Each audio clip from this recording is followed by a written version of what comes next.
Hey free roamers, Welcome back to the channel. I'm Sean. And I'm Billy. And we're free to roam. This week we're going to take you along with our family to an epic military museum really close to our camp posting spot and close to Yellowstone National Park, Teton National Park, and Jackson, Wyoming. This is a museum that blew us away, and we bet you've never even heard of it or been to it. Check out the video. Rolling down the highway in our old fifth wheel. Free through Rome is where we find what's real. With the wind at our backs and the stars up high, life's a grand adventure, just you and I. We served our country, wore the blue and gold. Now we're living a dream with stories to be told. Each mile we conquer brings us hearts anew. Patriotic spirit shining right on through. Free to roam, ooh, oh, can't you see the beauty of this land? It's where we're meant to be. From coast to coast, let the good times roll. In our Alliance paradigm, we're free in our soul.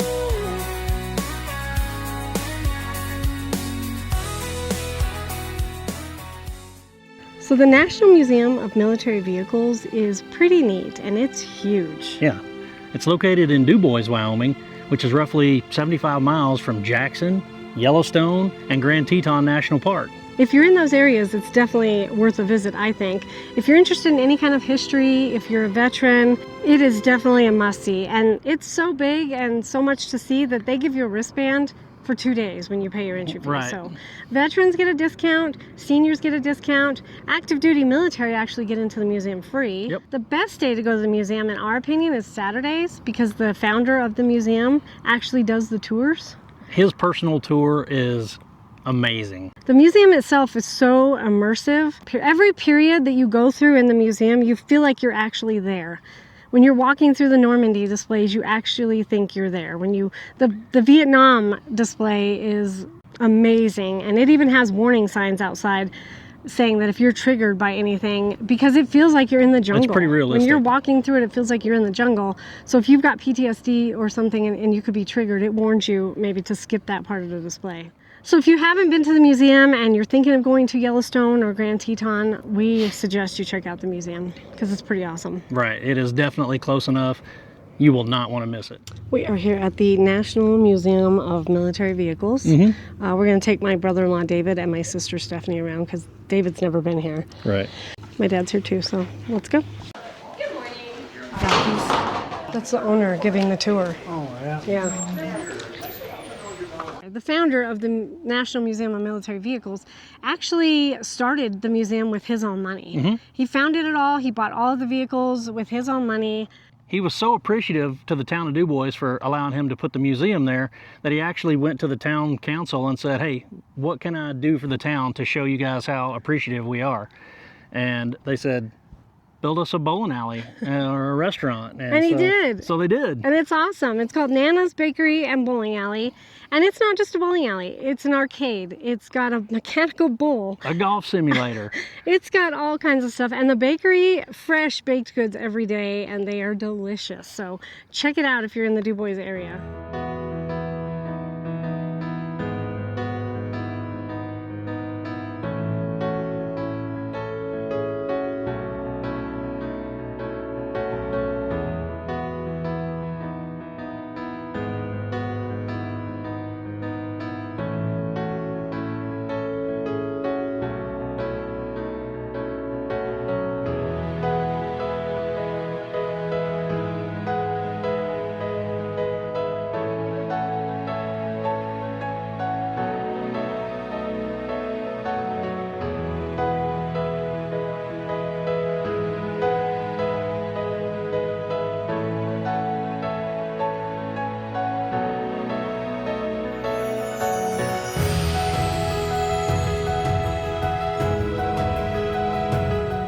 Tell us about what is the significance of this rifle over here, Sean? The rifle that fired the shot heard around the world. It was the first firing of an American start the Revolutionary War. But when you think about the historical significance of that rifle, it fired the first shot in the first military unit of our country in the first battle we've ever been in. That's as the United States. yeah, And exactly. what did he tell us he paid for it? $492,000. Almost $500,000 for this rifle.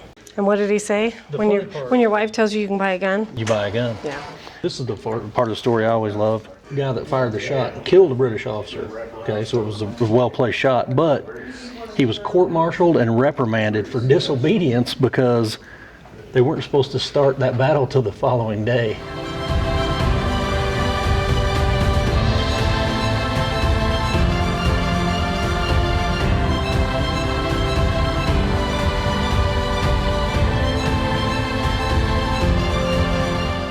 And I use this story to really kind of make real the service and sacrifice of veterans and their families. That the whole family's involved in that combat experience. This is kind of an example of the whole tour and the museums. We're not really talking about the Higgins boat. We're using the Higgins boat to talk about service and sacrifice.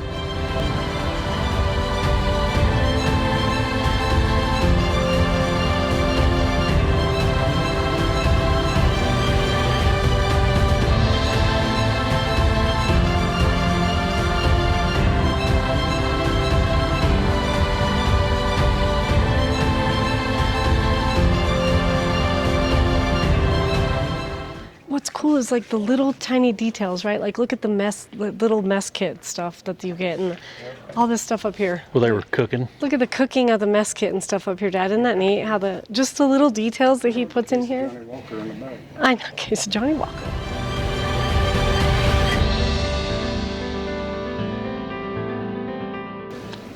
Admiral Chester Nimitz, that's his famous saying, "His uncommon valor was a common virtue." And Iwo Jima is much a part of the Marines' DNA. You know, I got a ton of friends that's been there, and that's the big thing. They come back with the sands from the different. Theirs is very unique.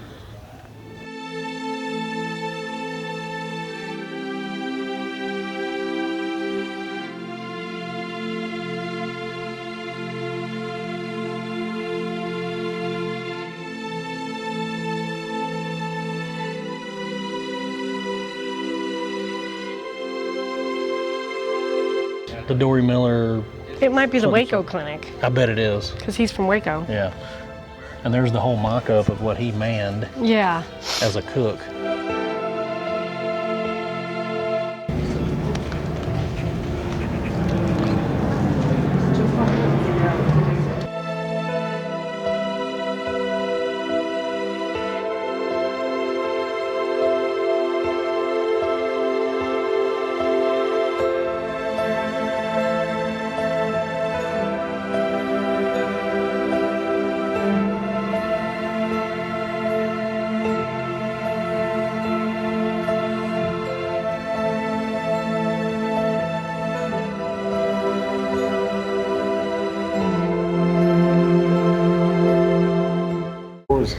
The 50th anniversary of the Battle of Okinawa. They brought all these vets over that had fought in the Battle of Okinawa, and they took us as liaisons. I was a sergeant, so I was on one busload of them. We basically went wherever they wanted. We had a driver that kind of had a route going, but we really did whatever they wanted to do that day.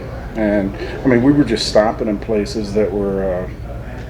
So the veterans directed you on The where direct- they had been, Yeah. or what they had experienced. So it was crazy because I mean you would never think that, and somebody would scream stop and they would all get off the bus, and because cities grown around stuff. What's crazy is so the Japanese soldiers that were fighting there too. Like I had Japanese friends that their fathers or grandfathers had fought there. The trauma that they had, their intestines and stuff, because they were basically abandoned by the Japanese military. And they were having to eat the tongues of their boots instead. They would soak them in water to swell it, so it would swell in their stomach, and that stuff just wreaked havoc on their digestive Oh, yeah, I'm system, sure. so.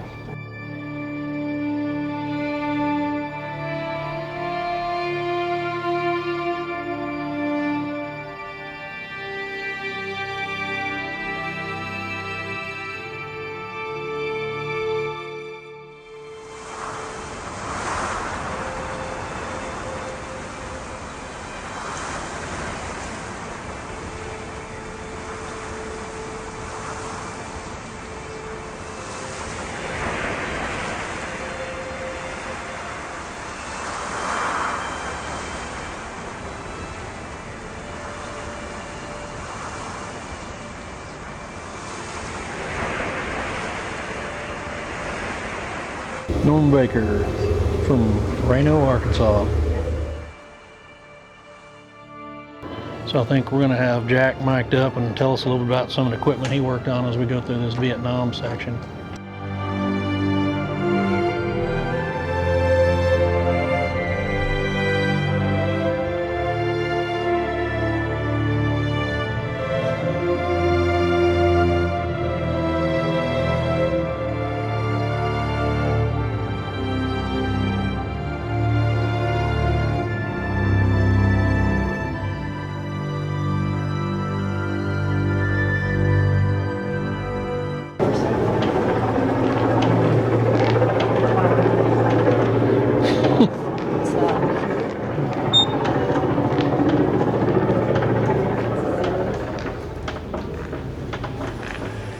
This is your dad's Hawk missile battery. So this is what my dad worked on when he was in Germany during the Vietnam War. So what did you do, Dad?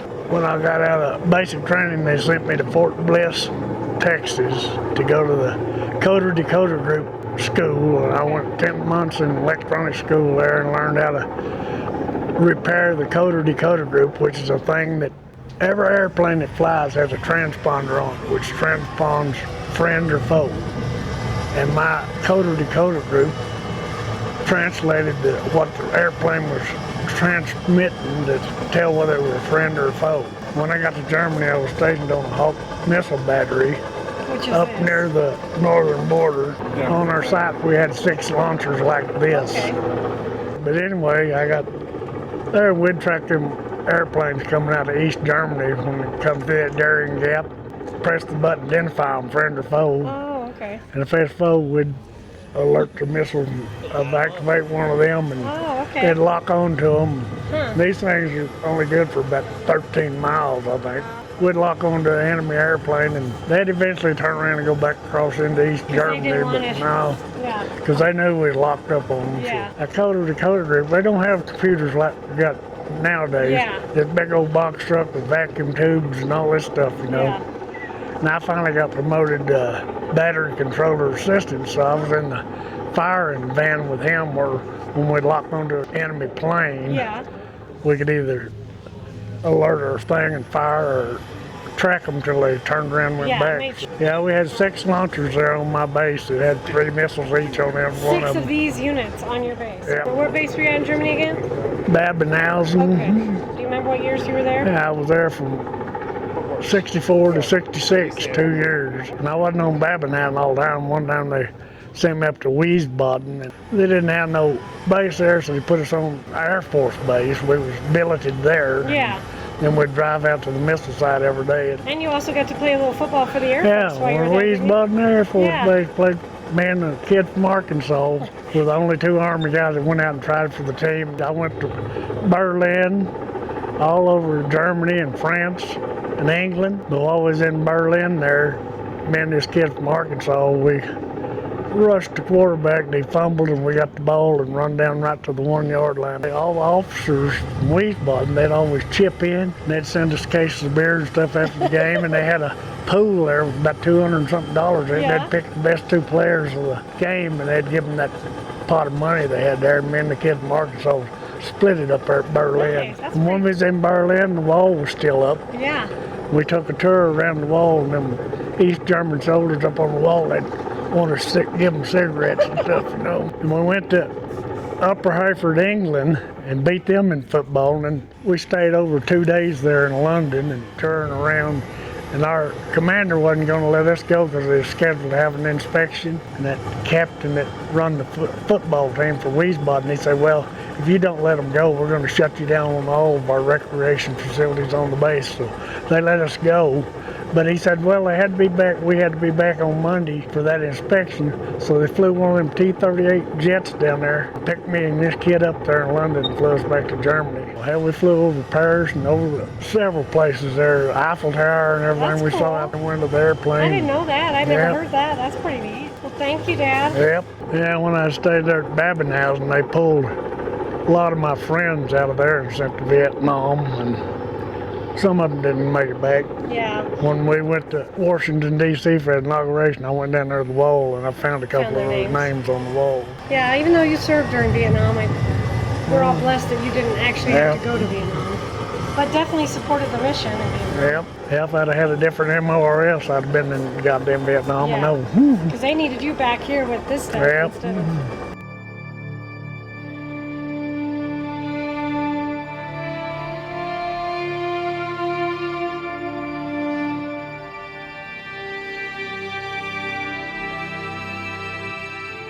Okay, I know we have a lot of veterans that watch our channel. I'm going to have to walk through the jungle encounter.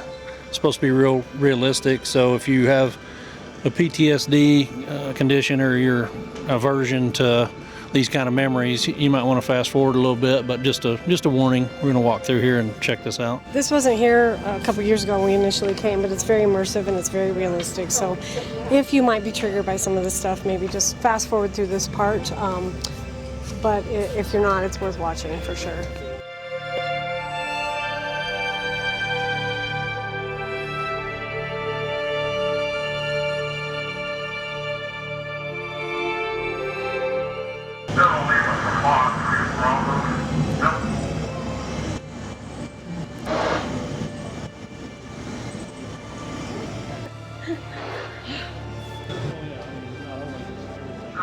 I mean, again, just think how much. So it's just think how much warfare. It shows how changed. camouflaged the bunker is when you light it up. You can see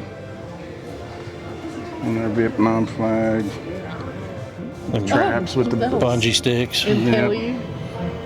And then a pit to fall in and Yeah, just all kinds of traps. And can you imagine trying to walk through this jungle at night on patrol and having to worry about every one of these things? Where these were some of the least things you had to worry about. Oh, you yeah, had to worry about all the, which were highly poisonous. Steph's got another display over here. This is the Ho Chi Minh Trail. So these are very narrow, unpaved trails, and there's of course snakes down there on the bottom too.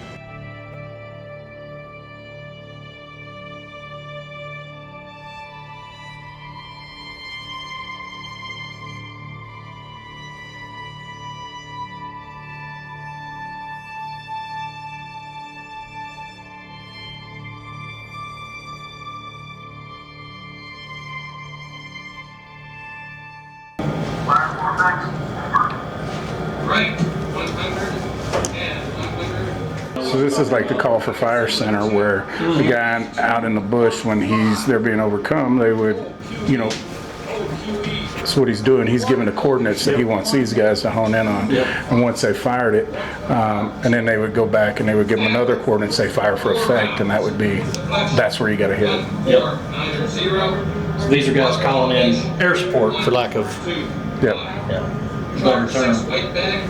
So your stepdad, Carl, he served in the... He was in the Navy during Vietnam, and he was on a ship. He was on a destroyer. Okay. So they had switched over the different classes, and his was a DDR, which was radar and reconnaissance, and they would be dispatched to locate down pilots in the water, down planes. That's what they were there for. Now, Dad and David both served as contractors in Iraq at different times. So Dad, even though he served during Vietnam, actually got to see what it was like during OIF because he was in Iraq, right? A little bit as a contractor. Oh yeah. Still in the same conditions. It's absolutely, yeah. Wearing uniform. Yes.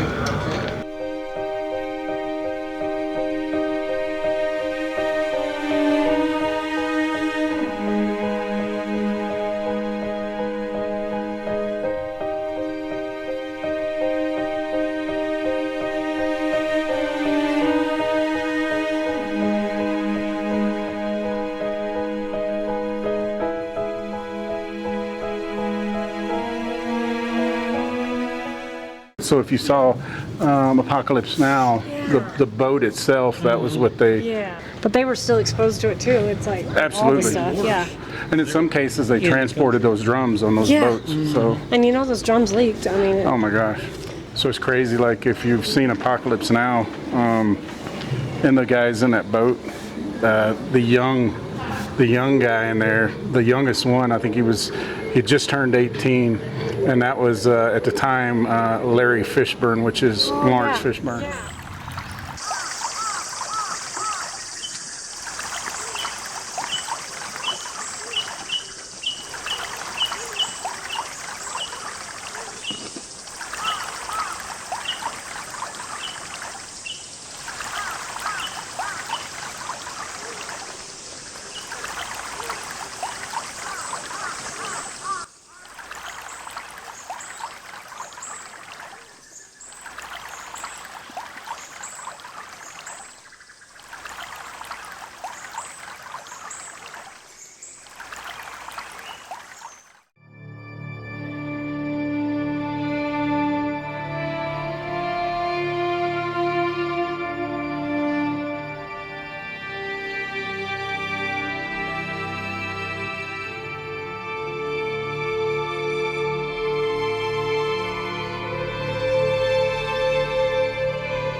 Dad was talking about, well, he's got a friend that a lot of the South Vietnam refugees, they came to Houston and different areas, and I was telling him about Dave's grandma. My mom's mom. Okay. So in the 70s, early 70s, they brought them all over to be fishermen and different things to rehouse them. And so Port Arthur, Texas, that whole area, that's why the big Vietnamese population.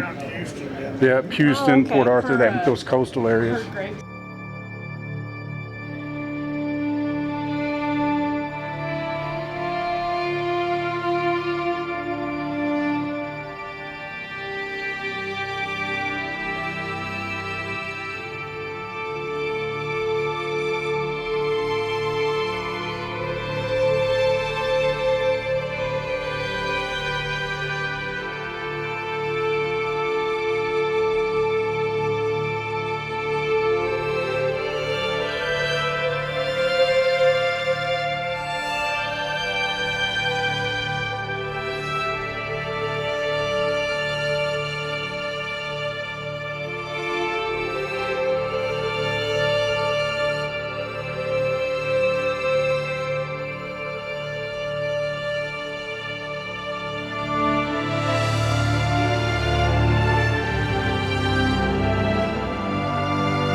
So after you get done touring the museum and you get hungry, all you have to do is go right next door to the canteen. It's on campus. It's an awesome restaurant. It's short order grill, so it's hamburgers, BLTs, Bison burgers.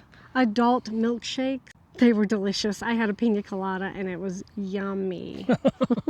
So if you're in the area and you're touring the museum, go ahead and go right next door and have some lunch. So if you guys have followed our channel for any amount of time, you know that Sean and I are both retired Air Force Master Sergeants. But we're not the only veterans in our family. Billie's sister and brother-in-law also served along with her father. My dad was in the Army in the 60s during the Vietnam era, and even though he didn't deploy to Vietnam, he was stationed in Germany in support of the mission over there, and he worked on the Hawk missile batteries. It's awesome that there's a display of that in the museum, and we got my dad talking about it, so that was pretty awesome. This one's a little special to me because we interviewed my dad, and I think that means a lot to me because he told some stories that I've never heard and my sister had never heard, which I think putting them in this video is going to make them last forever, and my kids and my grandkids and my great-grandkids will be able to watch and look back at his stories, which means a lot to me. Yeah, for sure. Leave us a comment if you've been to the National Museum of Military Vehicles, or if there's something else in our area that we might not know about that we should go check out. Also, we would like to know if any of our viewers or subscribers are veterans or family members of veterans. Leave us some information. Let us know if you're a veteran or if you know a veteran in your family, because we'd love to give a shout out to other veterans. Yeah, we want to honor their service. If you're new to our channel, thanks for coming along, and consider subscribing so that you can see what adventures we're going to go on next. And if you want to, hit the little bell so you'll be notified every time we release a new video. We try to release new videos every Friday. So if you're wondering when our next video is, it's going to be on Friday. So check it out. We appreciate you guys. So thanks again for coming along. And until next time, Travel safe, and we'll see you out there. take care. Bye.